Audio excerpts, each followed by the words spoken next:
Dicen que las historias y las leyendas provienen de todo el mundo, recorriendo miles y miles de kilómetros a través del viento y de las palabras, tanto de día como de noche, sin descanso alguno. No te pierdas Noche de Mitos. Tengo historias del más allá que guardo en mi mente desde hace muchos años. Me gustaría compartirlas, sin embargo, no sé con quién. Diga, ¿te gustaría hablar en Noche de Mitos? ¿Contarnos tu propia historia? Entonces síguenos en el canal de YouTube de forma visual y cuéntanos tu testimonio. Escríbenos al email nochedemitos@gmail.com. Te esperamos.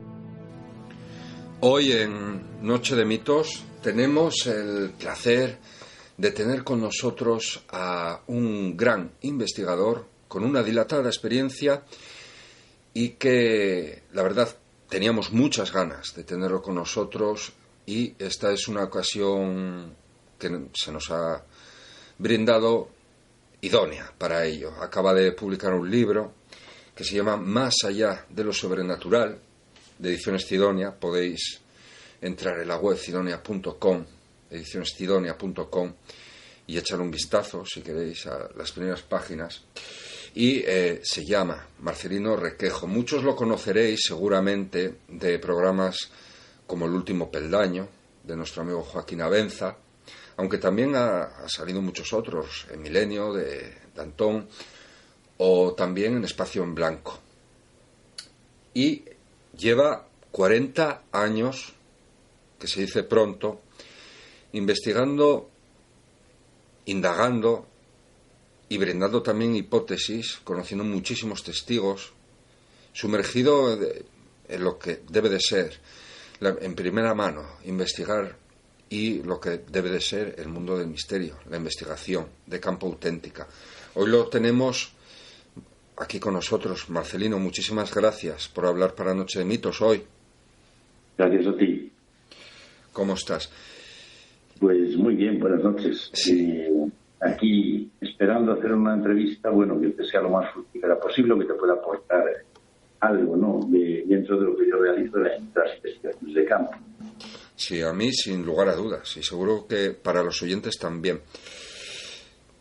El tema OVNI es el más afamado, en lo que quizás los oyentes también hayan escuchado más hablar sobre ti y sobre tus casos. ¿Es ese tu tema favorito, Marcelino? Bueno, en mis comienzos sí, era mi tema favorito. ¿Y cómo empezaste? ¿Cómo empezaste en esto? Empecé muy jovencito, empecé ya con unos 14 años, pues entrando un poquito de lleno en el tema OVNI, que me apasionaba, me gustaba muchísimo, y tuve la suerte de investigar, digamos, entre comillas, en aquella época, algunos casos que caían cerca de mi domicilio en Zamora, donde yo residía entonces, y cada vez me fue introduciendo más y apasionándome más la temática. Pero claro, a medida que avanzabas, te dabas cuenta de que el fenómeno era mucho más complejo de lo que en un principio daba la impresión. Bien. Bueno, Marcelino ha estudiado ciencias químicas y trabaja como funcionario judicial. También en sus tiempos libres se dedica a estas cosas. Marcelino, ¿qué recomiendas? ¿Qué recomiendas, por ejemplo, cuando nos encontramos con un caso y un testigo el cual prefiere el anonimato? ¿Cómo sueles actuar tú, por ejemplo, en esto? ¿Te da más veracidad? ¿Cómo lo tratas?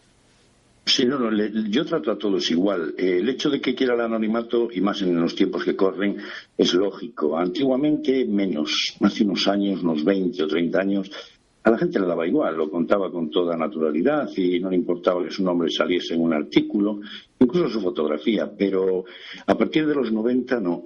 La cosa empezó a cambiar bastante, tenían mucho miedo al ridículo, también antes, pero no en esa proporción que digamos, se produjo a partir de los 90. Y por eso cuando alguien prefiere el anonimato yo lo entiendo y además me parece lógico. Es decir, él cuenta una historia, no tiene afán de protagonismo, por eso quiere el anonimato y bueno, que se la quiera creer, que se la crea. Lo bueno es cuando la historia que te cuenta un testigo es exactamente la misma que tú has leído hace años en algún libro, o conoces un caso por otro amigo que nunca fue publicado y ocurrió a lo mejor en Perú o en Nueva Zelanda, y dices, caray, pero ¿cómo puede ser posible que este señor le haya pasado exactamente lo mismo, con puntos y comas? ¿De dónde sacó este hombre la historia, no? Y te das cuenta de que tienen que ser fenómenos o sucesos reales que viven ellos como algo, como experiencias muy personales que les han asombrado tantísimo y no queda otra solución que, bueno, guardarlas para sí, cuando tienen ocasión contarla, porque siempre la llevan a flor de piel. Sí, además, tú, al tener tanta experiencia, juegas con la ventaja que has vivido 2 oleadas como investigador OVNI. Sí, en principio 2 muy importantes. Sí. Una fue la del año 74 y aquí en España, y la otra fue la de Galicia en el 96. Sí, que por cierto en los años 90 es cierto lo que comentas, porque aquí en Asturias también hemos notado eso. Todos los testigos OVNI que salían en prensa fueron muy estigmatizados, sobre todo por su entorno cercano y conocidos también. Causa tal vez por los programas televisivos de aquella época, de las tantas de la madrugada, que emitían mucho sobre esta temática, ¿verdad? Y incluso tal vez de determinada manera ayudar un poco, pues, no lo sé cuál es tu opinión, pero a ridiculizar un poco, pues, a estas personas que te cuentan todo a cambio de nada y que se ofrecen a seguir indagando un poco en el tema este del OVNI, de los desconocidos. No sé si estás de acuerdo con esta teoría sobre la estigmatización de los testigos de los años 90. Sí, es que creo que fue precisamente, como tú bien dices, ciertos programas, también la prensa dejó de publicar. Cuando lo hacía al principio, lo hacía de una manera más espontánea, ¿no? Sí. De pronto empezó a publicar a partir de 1985, por ahí, ya un poco ridiculizando el tema en el titular. Y después, finalizados los 90, ya ni publicaba. Es decir, son casos que ya no merecían salir en prensa, ni tan siquiera en la 8ª página, para nada. Pero ese tipo de estigmatización que se produjo ridiculizando a los testigos, yo creo que fue algo intencionado. Desde todos los estamentos se procuraba que no se prestase atención a ese tema, que no se tocase, bien por las connotaciones que podía tener de origen militar, o bien porque lo que había de trasfondo, y lo sigue habiendo, no era bueno que se hiciesen preguntas sobre él, a nivel oficial, quiero decir. Entonces, lo que había que hacer era ridiculizar a los testigos, una cosa muy sencilla. Y entonces, muy bien hecho, digo yo, eso, porque ahora también es muy bien hecho que los testigos no quieran dar sus experiencias. Hace muy bien, digo públicamente. Sí. Y en cierta manera, cuando una persona no quiere, te lo quiere contar, pero no prefiere no salir, por ejemplo, en una foto, te da más confianza en la veracidad. Es decir, por lo menos sabes que no busca la notoriedad, ¿no? En efecto, es que además ya el propio relato, en el momento que estás hablando cara a cara con él, te das cuenta de que esa persona está narrándote algo, que no viene a cuento que se lo inventara, que no lo conoces de nada, y encima no quiere que salga con su nombre ni fotografía. Dices, caray, pues esta persona, ¿por qué me cuenta esto?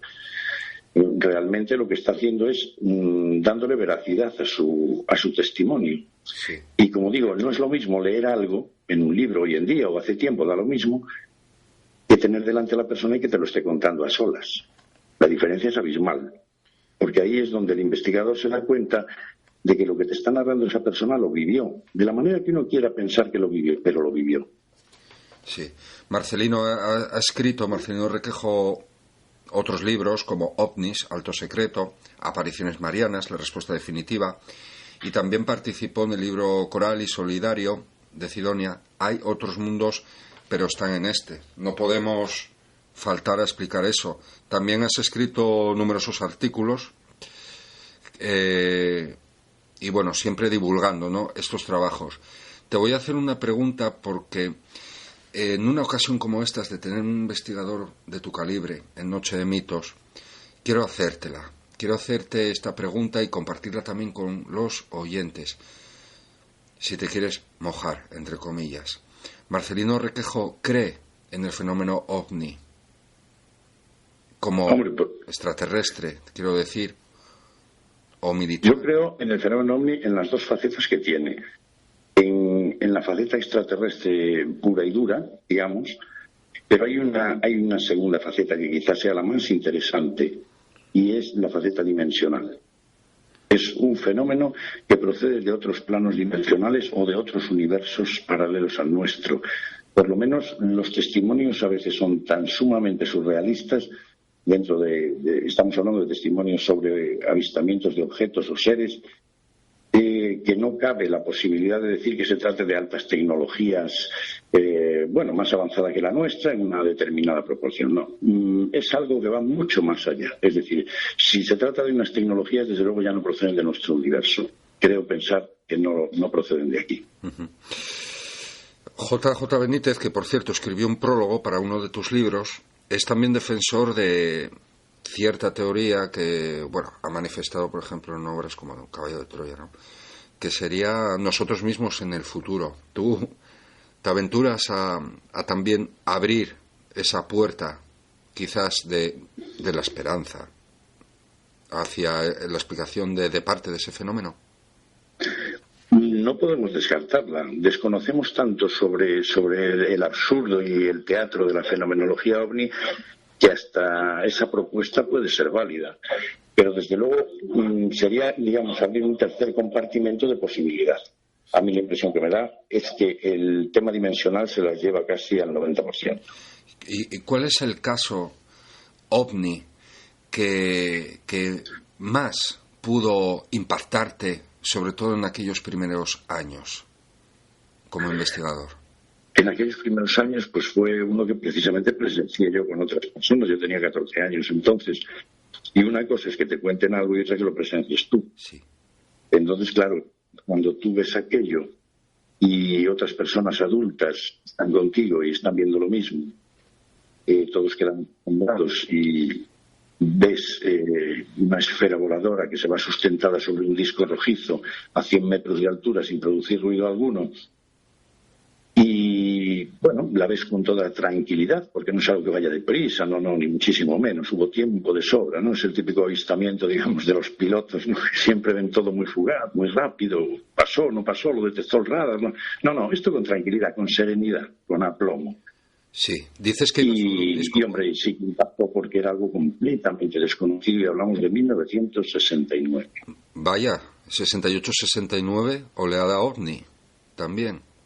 Oleada ovni, cierto. Entonces sí has compartido un poco pues las tres oleadas a nivel mundial, no solamente... Sí, la primera, esa del 69, 68, 69, me pilló muy jovencito, la verdad. Sí, pero la del 74, 75 y la del 96, ahí ya fue otra historia. Eso ya, una me pilló en Salamanca, que estaba yo estudiando, la del 74, y hubo unos casos espectaculares, incluso en la zona precisamente de Salamanca, Cáceres.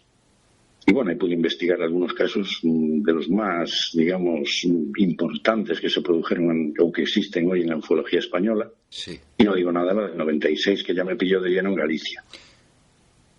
¿Has barajado alguna hipótesis del porqué de estas oleadas? ¿Por qué tantos en tan poco tiempo y en determinado momento? Yo personalmente creo que no es que haya oleadas. No lo creo. Le llamamos oleada que se produzca un montón de avistamientos en un momento concreto y pasan unos años y no vuelve a haber ninguno y decimos, la oleada del 96 o del 74. Pero es que en esos años intermedios, incluso del 96 hasta ahora, se produce un goteo continuo de casos más separados en el tiempo, en la misma zona. Y para mí siguen siendo avistamientos u oleada, o restos de oleada. Es una cosa continua en cualquier lugar del planeta, da igual. No hace falta que sea Galicia, España o el Kurdistán, si es que es por todas partes. Sí.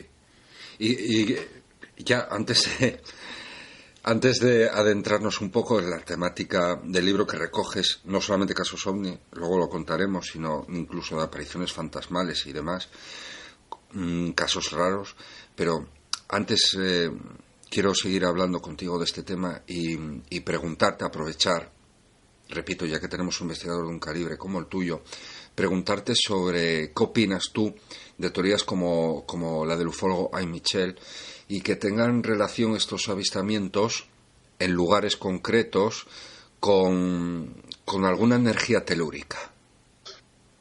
Bueno, tenemos también en relación con eso el caso típico de que antes, durante y después de los terremotos, fuerzas telúricas por el movimiento de las placas tectónicas, se estén produciendo avistamientos de luces en el aire. ¿Por piezoelectricidad? Sí, puede ser, pero ¿todo por piezoelectricidad o hay algo más? Porque yo, en los terremotos de Lugo de 1997, recogí personalmente montones de testimonios en la zona de los epicentros, entre y Castela, de avistamientos de luces que se movían de manera inteligente. O sea, no estamos hablando de una cuestión piezoeléctrica en el aire. Sí. No. Eran esferas de color rojo que se movían con inteligencia. Uh-huh. Que realizaban desplazamientos horizontales, verticales, se juntaban, se volvían a separar. Hacían cosas muy extrañas. Y eso fue precisamente durante el momento de los terremotos. Uh-huh. Por tanto, claro que puede haber una componente a veces que se diga, es que lo pueden producir placas tectónicas por la piezoelectricidad que sueltan a la atmósfera. Vale, sí, pero es que hay otra serie de avistamientos que no encajan con eso. Sí. O sea, no se puede meter todo en el mismo saco. Por ejemplo, también Michel hablaba de lugares marcados por el hombre, como sería arte prehistórico, como el megalitismo. No, ¿tú qué opinas sobre ello? Claro, ¿por qué se levantaban esos monumentos? Lo desconocemos, porque por muchas teorías que hay, todas son válidas, pero la real, la auténtica causa por la que se levantaban, seguimos desconociéndola. Uh-huh. Ellos observaban algo y en base a eso erigían esos monumentos. Pues no lo sabemos. Creemos que podría ser. ¿Eran exclusivamente monumentos de tipo religioso o astronómico? Pues podría ser.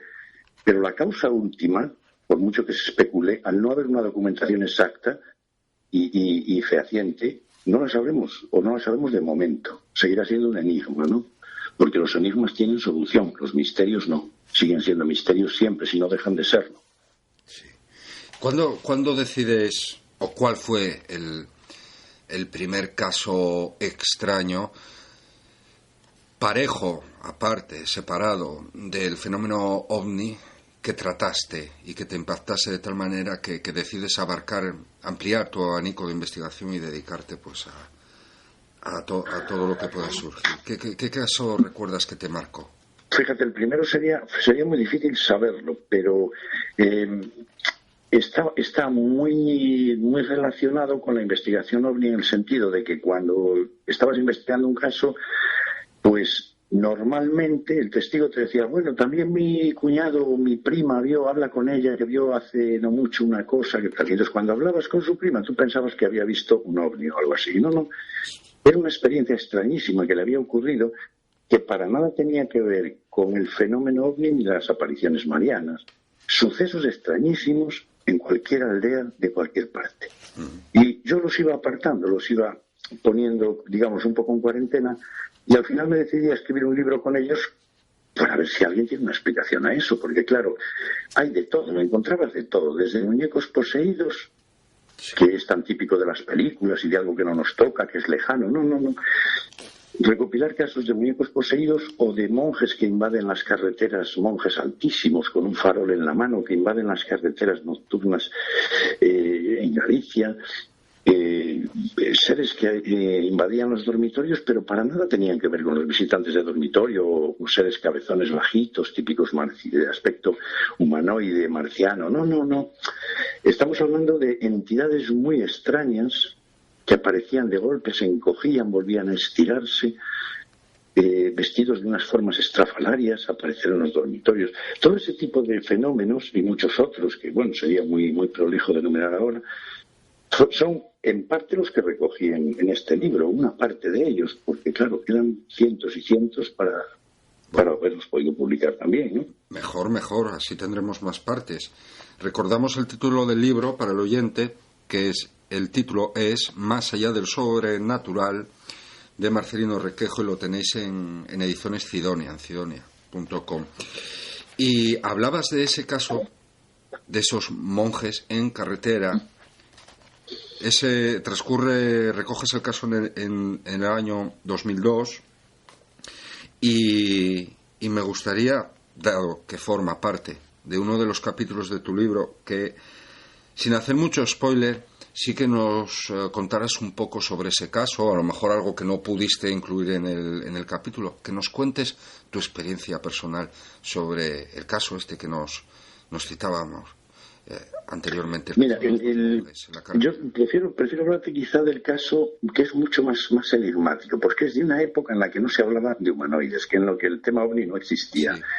A nivel internacional no se conocía nada de eso, ni se hablaba de esa temática para nada. Y ocurrió en 1942.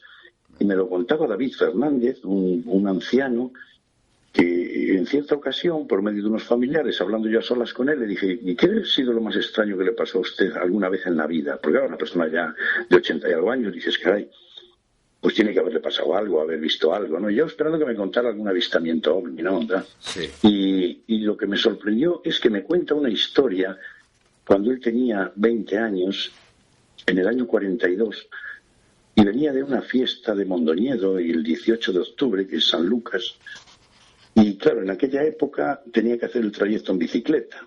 Salía por la mañana, llegaba al pueblo, estaba allí en Mondoñedo durante todo el día con unos amigos, y después él se volvía solo en su bicicleta para casa. Y era un trayecto que hacía normalmente todos los años. Y a través del monte, por un camino, hasta llegar a una carretera, imaginemos la época, Sí. 1942, una carretera que mal asfaltada, si es que estaba asfaltada.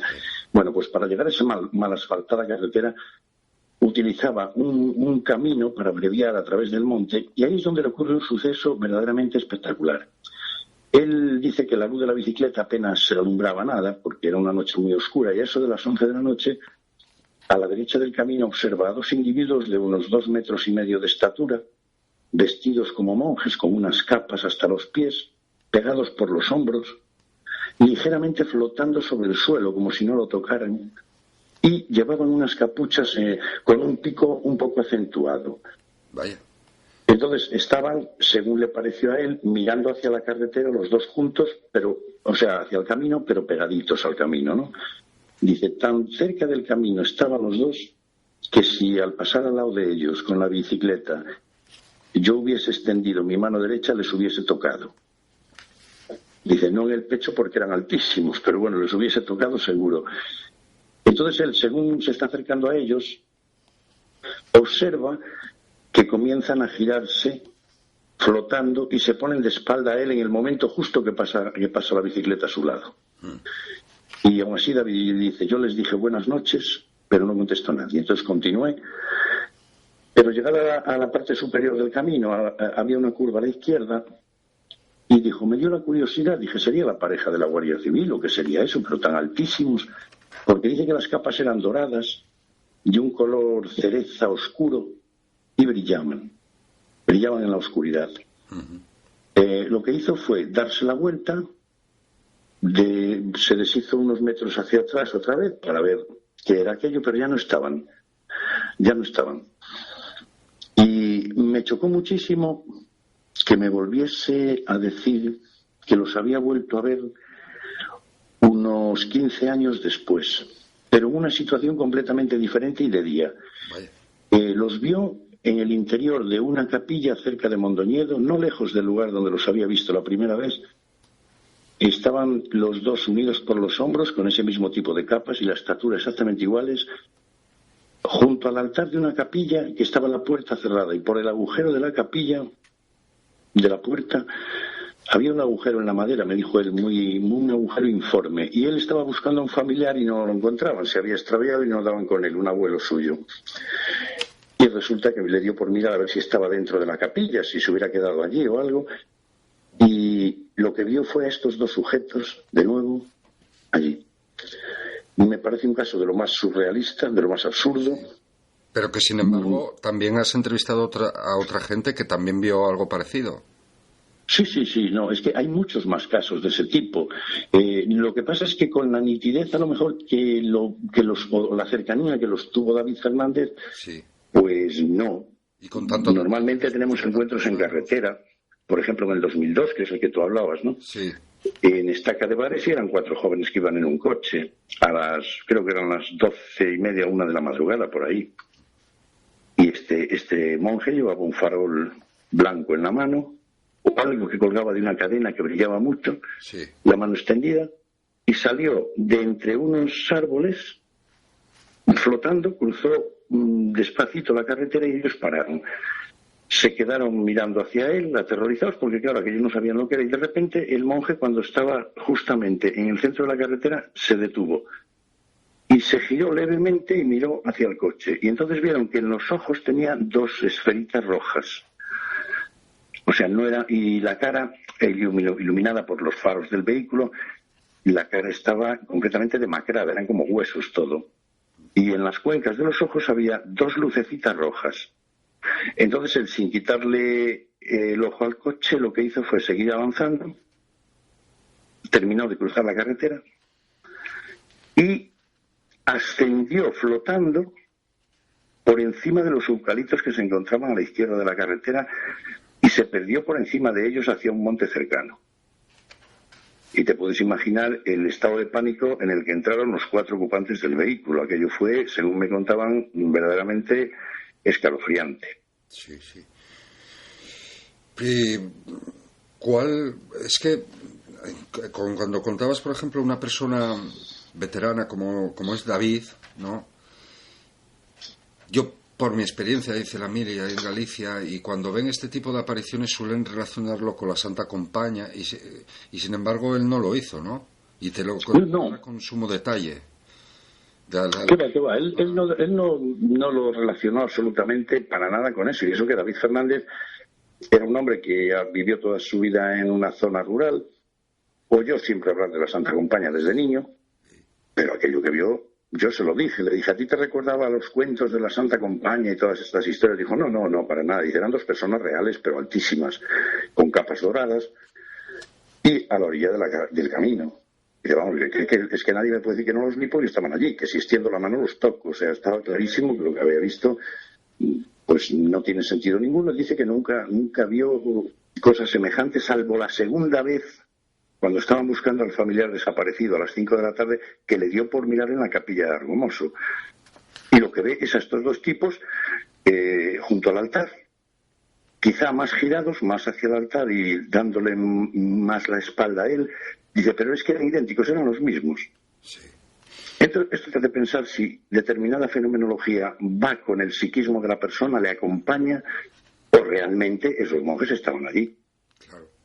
O esos monjes, o lo que fueran, claro. Sí, y de ser físicos, tangibles, reales, para así que nos entienda el oyente, también debatiríamos si son encuentros en la primera fase, por así decirlo, ¿no? Es decir, encuentros extraterrestres, fantasmales o de qué tipo, ¿no? Imagino que tu cabeza, tus hipótesis ha debatido mucho sobre eso, ¿verdad?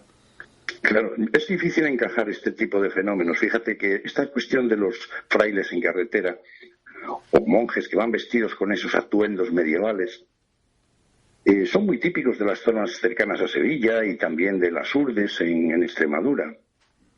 Pero dices, bueno, por muchos artículos, muchos casos que te han llegado, sabes que esas zonas suele ocurrir o lo suelen ver y tal. Pero lo curioso del caso es que te los encuentras en cualquier parte. Es decir, si en Asturias hurgas lo suficiente, acabas dando con casos de ese tipo, como me ha pasado a mí aquí en Galicia. O te los encuentras de sopetón. Cuando menos te lo esperas, en la investigación de otro caso aparece algo así. Sí, sin embargo, estos casos no suelen salir nunca en prensa. No, para nada, porque ya te digo, David nunca se lo contó a nadie, salvo en el muy cortito entorno familiar. Sí. Nunca. Y los chicos de Estaca de Bares, en el 2002 tampoco. Solo una amiga me puso en contacto con ellos por si ellos me lo querían contar a mí. Claro. Y bueno, vale, me lo contaron, pero con la condición de que no se pusiera su nombre, lo de siempre, ¿no?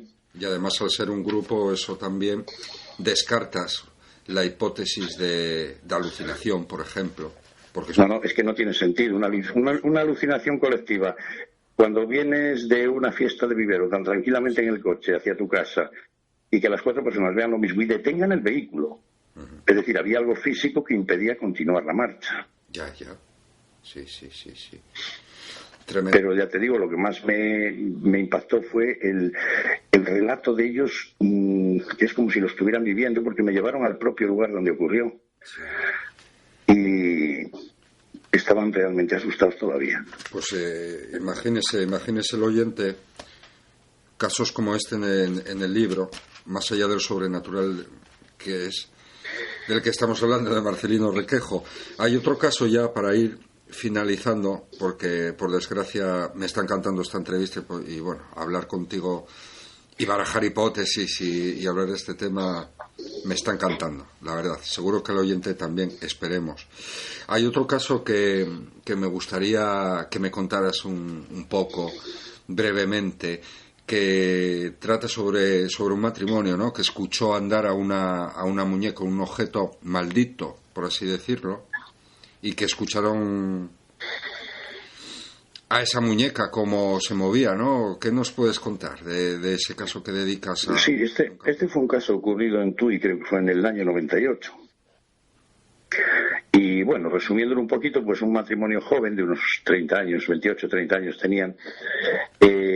Me comentaron que cuando murió la madre del chico, vivía en un pueblo al sur de Orense, y lo que hicieron el matrimonio fue ir a buscar cosas allí a la casa, ver si estaba todo en orden.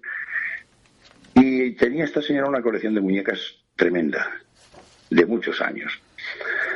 Entonces la chica, su nuera, digamos, la nuera de la fallecida, estaba enamorada de una de las muñecas. Ya la había visto en varias ocasiones y nunca se le ocurrió pedírsela a su suegra porque era de una colección y sabía que no se la iba a dar. Pero ahora, aprovechando que había fallecido la señora, cogió la muñeca de unos 50 centímetros de altura, era de trapo, y tenía la cabeza así muy abultada y con unas coletas caídas, y se la llevó para casa. Tenía las piernas hechas, según me dijo, de cuerda gruesa, y tenía unos zapatitos de madera. Entonces la colocó encima del armario, le puso una cajita detrás para que se mantuviese fija y tal, y muy bien, todo muy bien durante la primera semana. Pero después empezaron a ocurrir una serie de fenómenos, ya resumiendo, en las que el marido no le creía a la mujer lo que estaba pasando. La muñeca aparecía de vez en cuando sentada en la cocina con las manos encima de la mesa, hasta que en 2 ocasiones también el marido fue testigo de cómo sentían un ruido y al momento un corretear de unos zapatitos por el pasillo, ¿no? Y resulta que o estaba en la sala o estaba en la cocina. Y en una ocasión, estando durmiendo a las 3 de la madrugada, sintieron un golpe seco y entonces la mujer se despertó y le dijo al marido: mira, sal enseguida, levántate. Salieron al pasillo y la vieron entrar de refilón corriendo en la cocina. Y claro, eso ya fue la gota que colmó el vaso. Es decir, si había dudas de si alguien la ponía en la cocina o no, cuando ya la vieron entrar de refilón en la cocina, lo que hicieron fue meterla en una bolsa y a la mañana siguiente se la llevaron para la casa de la suegra y la dejaron allí. Ah, bueno, por lo menos no la tiraron a la basura ni nada de eso. No, en este caso no. No por respetar la colección de la señora, pero... Sí. Ellos, eso sí, se cambiaron de piso porque durante unos días aún parece ser que seguían observando ruidos y cosas raras, entonces no se cambiaron de piso. Vaya. En el capítulo recoges además más casos de... Sí, hay otro caso mucho más terrorífico que sería largo de contar en Lugo. Sí. Y otro también en las cercanías de Lugo, bueno, pues interesante. Sí. Pero hay otro muy tremendo, sí. Vamos a dejar en ganas para que el oyente se haga con el libro. Pero, por ejemplo, que en este caso que nos contabas, de esta muñeca, como investigador y además como hombre de ciencia que eres, ¿qué hipótesis has barajado para intentar dar una explicación a esto, ya teniendo en cuenta, por supuestísimo, la confianza al 100% en los locutores de la experiencia? Pues mira, yo creo que hay una serie de entidades o entes dimensionales que interfieren en nuestro plano de manera aleatoria, o creemos que aleatoria, pienso yo. Producen unos fenómenos derivados de esa entrada en el espacio tridimensional nuestro, unos fenómenos absurdos, extrañísimos, inimaginables, pero que actúan de acuerdo al psiquismo de la persona. Es decir, puede haber 2 o 3 personas juntas, pero exactamente lo mismo no lo describen. Sí. Dan unas pinceladas muy parecidas de todo, pero es como si hubiera una interpretación de lo que están viendo, de ese teatro que se está montando ahí, que no es de aquí. ¿Alguna vez te han pedido que intentases solucionar alguna de estas infestaciones? Por ejemplo, este matrimonio que vivía cosas extrañas después, posteriores días. No, nunca ni yo me prestaría a eso. Es más, es muy posible que este tipo de fenomenología, cuando se produce en un lugar concreto, sea por algo, tenga que haber un motivo. Entonces, si es una experiencia para que, por ejemplo, ¿qué te digo? La de David en Mondoñedo, cuando vio a aquellos 2 monjes salir en el camino, pues igual era una experiencia para que él la viviese, no para que los demás elucubremos sobre lo que vio, lo que no vio. Debe ser algo muy personal. Sí. Muy personal. Bueno, Marcelino, recordamos otra vez al oyente el título de tu libro, tu último libro, en el que recoges casos como estos que nos has dado el privilegio de compartir con nosotros, Más allá de lo sobrenatural, de Ediciones Cidonia. Y sin más, estoy muy agradecido. Muchísimas gracias, Marcelino, por hablar con nosotros para la Noche de Mitos. Y me gustaría, de corazón, si alguna vez vienes a Asturias, que por favor contactes conmigo y compartir algún caso, por lo menos de los nuestros, con testigos también contigo. Y de vez en cuando me gustaría también poder contar contigo y llamarte pues para que des tu opinión sobre muchas veces tenemos casos ovni, por ejemplo. Sí. Y que des tu punto de vista, me encantaría muchísimo para... Mira, David, tampoco estamos tan lejos, ¿no? Claro. O sea que si sabes de alguna cosa que podamos investigarla juntos o ir a hablar con los testigos o tal, y lo mismo te digo, si un día te quieres acercar hasta aquí cuando haya algo interesante, pues te vienes. Sería muy bonito y poder compartir también la experiencia con los oyentes. Pues Marce, que tengas muy buena semana y muchísimas gracias por esta maravillosa entrevista. Gracias a ti, David. Tengo historias del más allá que guardo en mi mente desde hace muchos años. Me gustaría compartirlas. Sin embargo, no sé con quién. Diga, ¿te gustaría hablar en Noche de Mitos? ¿Contarnos tu propia historia? Entonces síguenos en el canal de YouTube de forma visual y cuéntanos tu testimonio. Escríbenos al email nochedemitos@gmail.com. Te esperamos.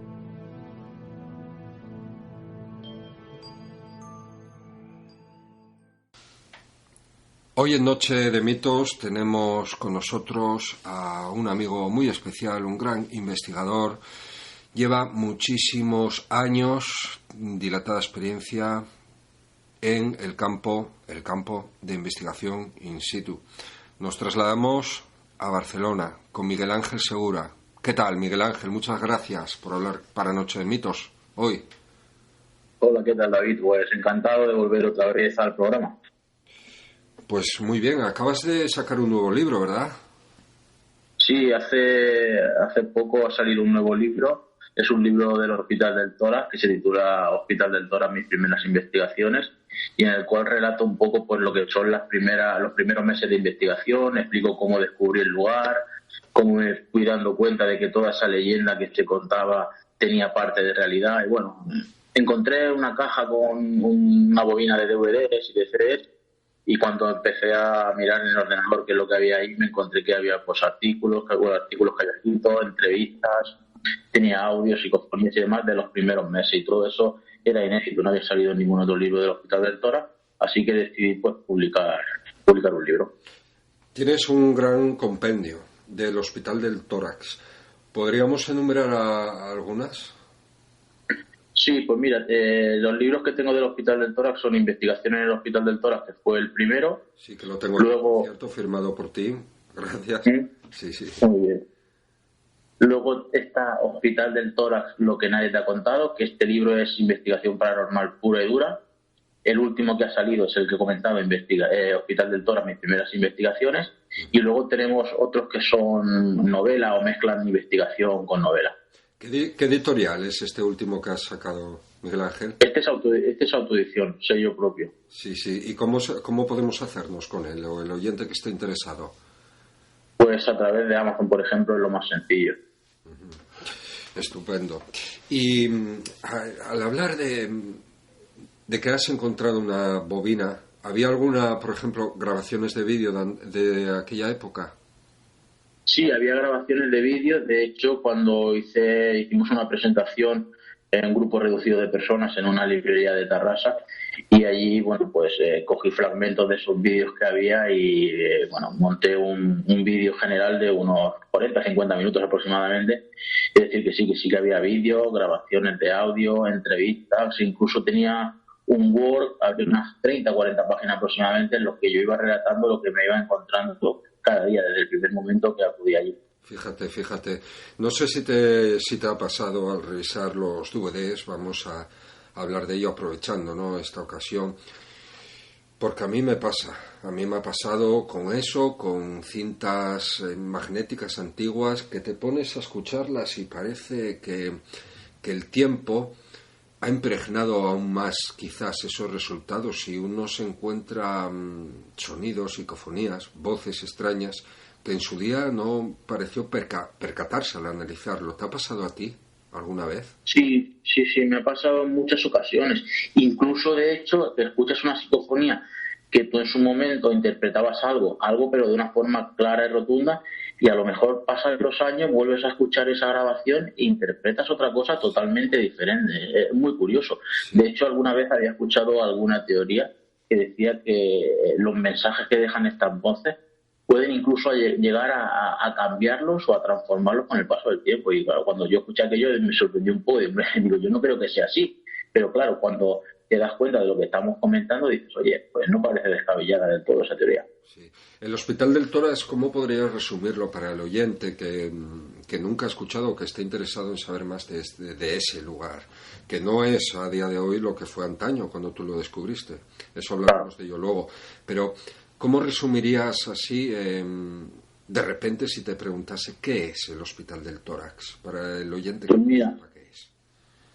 haría mía una frase de Sebastián Arbó que comentó hace poco en una entrevista que le hicieron en el diario de Tarrasa, y lo catalogaba como la meca de lo paranormal. Y yo creo que tiene razón, la meca de lo paranormal por todo lo que acontece allí. Además, tenemos que tener en cuenta que reúne todos los requisitos para que se haya convertido en lo que es a día de hoy uno de los enclaves más populares dentro del misterio en España. Y es que tiene una historia real, documentada, de suicidios, donde muchísima gente se suicidó. Yo pude hablar con el que fue jefe médico del Hospital del Tórax durante 17 años, y él me aseguró que se había interesado por más de 30 suicidios que le parecieron extraños. Incluso dejó caer que a lo mejor algunos, en vez de suicidarse, los tiraban. Después también tiene leyendas de apariciones, leyendas de supuestos experimentos humanos que se hicieron allí. También tiene otro factor importantísimo, que es lo que comentábamos al principio, la fenomenología tan intensa que se da de fenómenos paranormales. Y además se suma algo que yo creo que es la punta del iceberg de todo esto, que es el mundo del cine, el mundo audiovisual. Allí se han grabado muchísimas películas, se han grabado anuncios, programas de televisión. De hecho, actualmente se está emitiendo allí el programa Operación Triunfo de Televisión Española.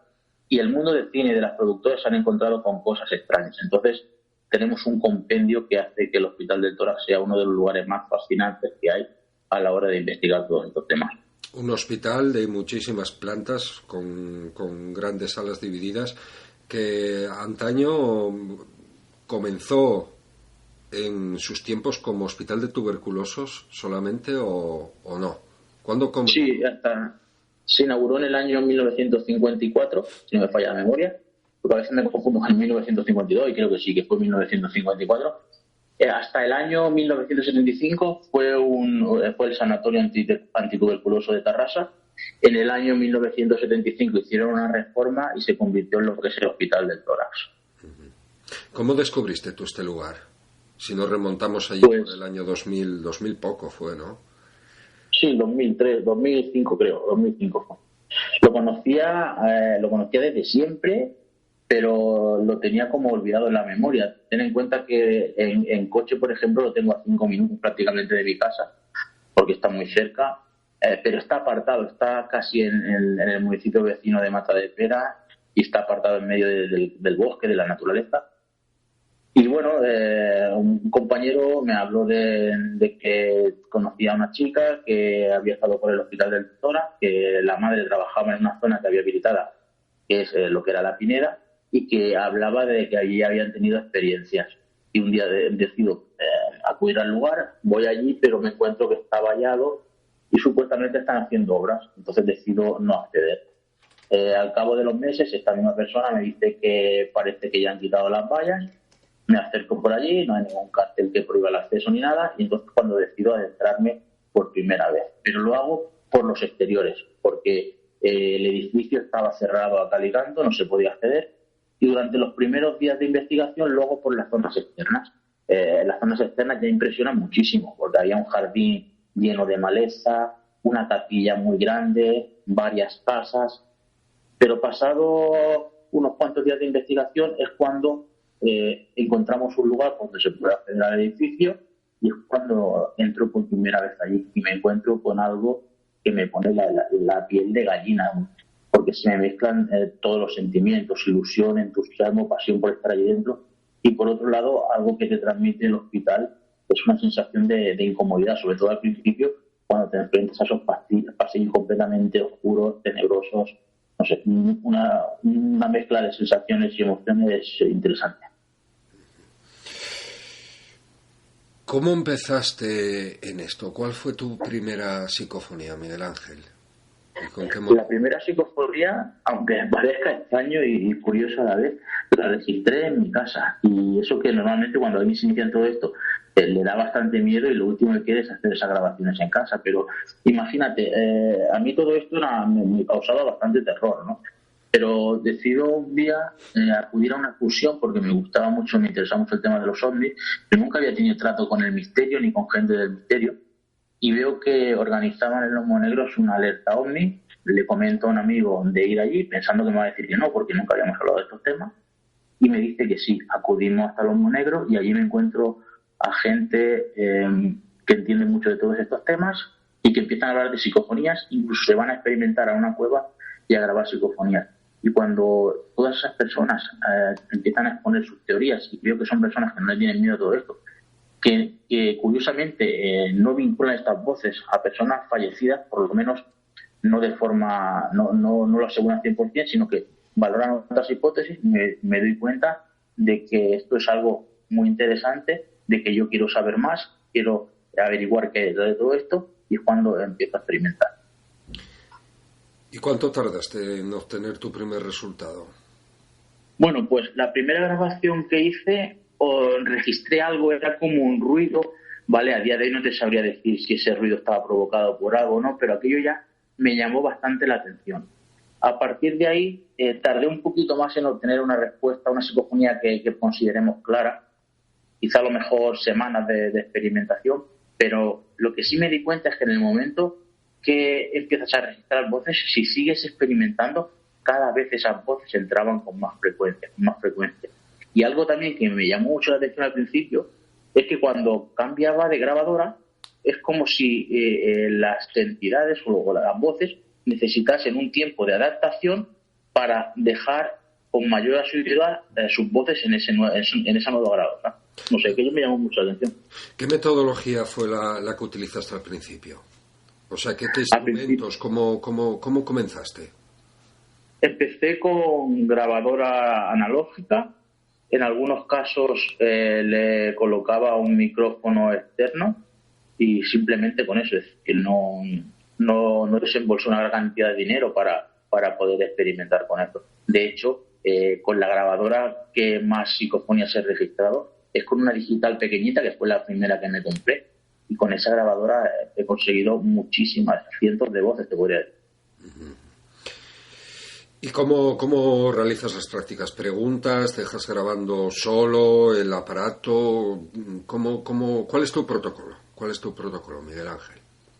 Lo que suelo hacer es poner a grabar, suelo grabar entre 1 y 3 minutos aproximadamente y voy formulando preguntas, lo que se me va ocurriendo en ese momento, y si, por ejemplo, hay más personas experimentando conmigo, pues sin intentar no pisarnos unos a otros, cuando a uno le surge una pregunta, la formula. He llegado a la conclusión de que, por lo menos mi experiencia me lo dice, ¿no?, que siendo un poco natural, espontáneo en este aspecto, obtienes mejores resultados que si llevas anotado en un cuaderno o en una libreta una serie de preguntas, ¿no? Por lo menos mi experiencia me ha aportado más resultados positivos cuando he sido espontáneo. Vamos a escuchar, con tu permiso, si nos das permiso, estas voces últimas que me has mandado, ¿vale?, para hablar de este nuevo método que estás llevando ahora a la práctica. Así que, si te parece bien, vamos a ponerlas a continuación para que las escuchen los oyentes. Bien. El investigador pregunta: ¿cómo te llamas? La respuesta es AMSA, repetida 3 veces. AMSA. AMSA. AMSA. AMSA. Miguel pregunta al silencio si es bueno este método para comunicarnos, y la respuesta es: pues claro.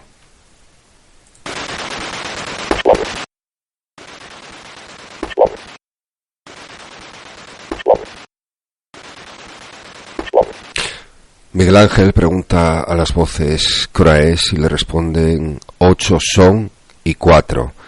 Y resulta que efectivamente eran las 8:15. Repetido 3 veces, la voz: 8 son y 4.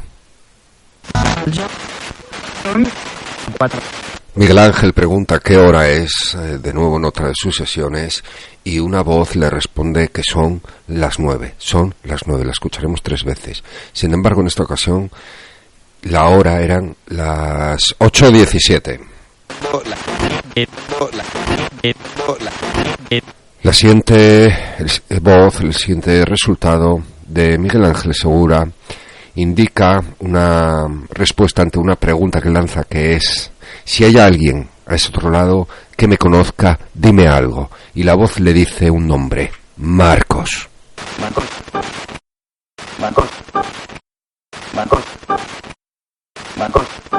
Miguel Ángel pregunta a estas voces sobre qué tema o lugar queréis que escriba un libro, y le responden: nuestro.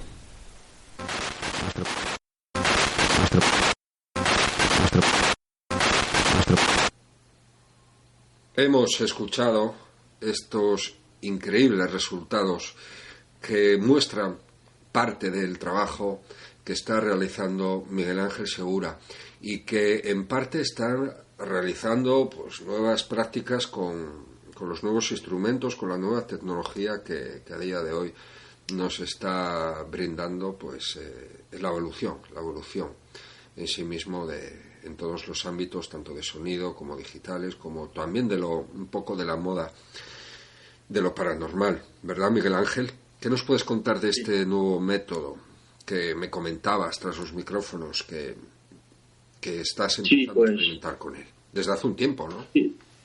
Sí, desde hace un tiempo estoy experimentando con este sistema, que la verdad es que es muy sencillo. Yo supongo que a otros experimentadores quizá les haya dado también por hacer algo así o algo similar, porque la verdad es que es bastante sencillo. Lo que utilizo es una Spirit Box, y lo que hago con la Spirit Box es crear un circuito cerrado, es decir, la Spirit Box la conecto directamente a un ordenador o a una grabadora de audio, y lo que hago es, en este caso, formulo una pregunta y la anoto en un cuaderno, anoto la pista de grabación y la pregunta que he formulado, y dejo grabando durante 1 minuto. ¿Qué ocurre? Que al ser un circuito cerrado, no capta voces ni sonido ambiente. Esto nos aporta la gran ventaja de que podemos experimentar donde queramos, indiferentemente, es decir, que de que en el lugar... prescindimos de micrófono. Claro, claro. La Spirit Box además tiene lo que es la antena quitada, es decir, para evitar que entren frecuencias de radio. De todos modos, el propio cable hace un poco de radio, hay antena, perdón. Entonces, siempre cabe la posibilidad de que se cuele algunas voces, algunas frecuencias de radio, algunos sonidos, Sí. pero tenemos que tener en cuenta que cada segundo pasa por cuatro emisoras. Entonces es muy improbable que registres una voz que te responda a una pregunta y que sea casualmente de una emisora de radio. Hombre, yo a nivel personal, la Spirit Box no es que reniegue de ella, porque es una simple radio, lo que va saltando de emisora a emisora durante micras, ¿no? Milésimas de segundo. Y de hecho, la radio sin antena, personalmente la utilizo para las investigaciones de ruido de fondo, ¿no? Lo único que no ando saltando de emisora a emisora, aunque esté desconectada. Luego, ¿cómo trabajas, cómo editas cómo trabajas después tanto en la revisión como en la edición de las psicofonías? Así de paso, si algún oyente está interesado en practicar por psicofonías, puede seguir tu ejemplo. ¿Qué recomiendas tú? No te escucho, David. ¿Me escuchas ahora? ¿Ahora me escuchas? Ahora sí, ha habido un momento que no escuchaba nada. Sí, te estaba comentando que cómo procedes una vez que tienes el material grabado, tanto para analizarlo como para trabajarlo. Así algún oyente pues que esté interesado en la práctica de las psicofonías puede seguir tu ejemplo. ¿Qué recomiendas? ¿Cómo actúas tú? Lo que hago es, lo paso, si en el caso de que lo tenga en una grabadora, lo paso al ordenador con un programa de grabación y edición de audio, y lo que hago simplemente es, una vez que escucho allí, selecciono el fragmento donde está la voz y lo que hago es una reducción de ruido muy leve, y luego, una vez que he hecho la reducción de ruido, ampliar un poco el sonido para que se escuche bien. No me gusta tratar demasiado las voces, incluso antes algunas que lo necesitaban la expandía un poco para que se escuchara un poquito mejor y demás, pero no soy muy partidario de trastocarlo mucho. Sí, eso es bastante recomendable. Y ya para ir finalizando, Miguel Ángel, me gustaría preguntarte qué son para ti las voces, las psicofonías. ¿Te atreves a afirmar que pertenecen a entidades, a espíritus, a seres no encarnados, a personas que ya han muerto, o tienes otra teoría, psicorragia? ¿Cuál es tu teoría después de tantos años? Mira, partiendo de la base que muchas de estas voces son inteligentes, puesto que responden de forma coherente a las preguntas que les formulamos, incluso algunas llegan a responder antes de que la pregunta aparezca, tengo que pensar que la causa, lógicamente, es inteligente. Si esa causa es inteligente, yo estoy convencido de que procede del mundo espiritual, de otra dimensión, como cada uno lo quiera definir. Lo que no tengo claro es si son voces de personas que han fallecido. De hecho, mira, hace poco estaba viendo una entrevista que le hicieron hace años a don Germán de Argumosa, y hubo algo que me llamó la atención porque yo muchas veces comentaba lo mismo. Y él decía que, claro, los espiritistas, por ejemplo, decían, ¿cuándo dirá usted que estas voces son de personas que han muerto? Y él decía, yo no puedo decir que estas voces sean de personas que han muerto, porque si alguien me pregunta cómo lo sé o cómo puedo demostrarlo, yo no tengo forma de demostrarlo, no tengo pruebas para aportar, para decir que estas voces son personas que han fallecido. Lo que sí que es cierto es que muchas de estas voces se identifican como difuntos. Ahora bien, si no sabemos qué son, también tenemos la posibilidad de que nos puedan engañar. Entonces estamos un poco es como el pez que se muerde la cola, ¿no? Es bastante complicado, por lo menos yo no me atrevería a decir a ciencia cierta lo que son. Lo que me atrevería a decir es que estoy convencido de que desde ese otro lado nos entran voces que no son todo lo mismo, y probablemente haya seres, entidades, o para uno lo quiera decir, que no proceden del mismo lugar, o que por lo menos no son lo mismo. Miguel Ángel, muchísimas gracias por esta entrevista, por esta colaboración con Noche de Mitos, que desde luego ha sido muy fructífera. Estoy seguro que muchos oyentes se han sentido muy interesados, pues sobre todo si están dispuestos a comenzar a experimentar con este fenómeno de las psicofonías. Y enhorabuena por tu nuevo libro, y te esperamos pronto en Noche de Mitos. Muchas gracias, amigo. Muchas gracias a ti, David. Un abrazo fuerte. ¿Te has quedado con ganas de más?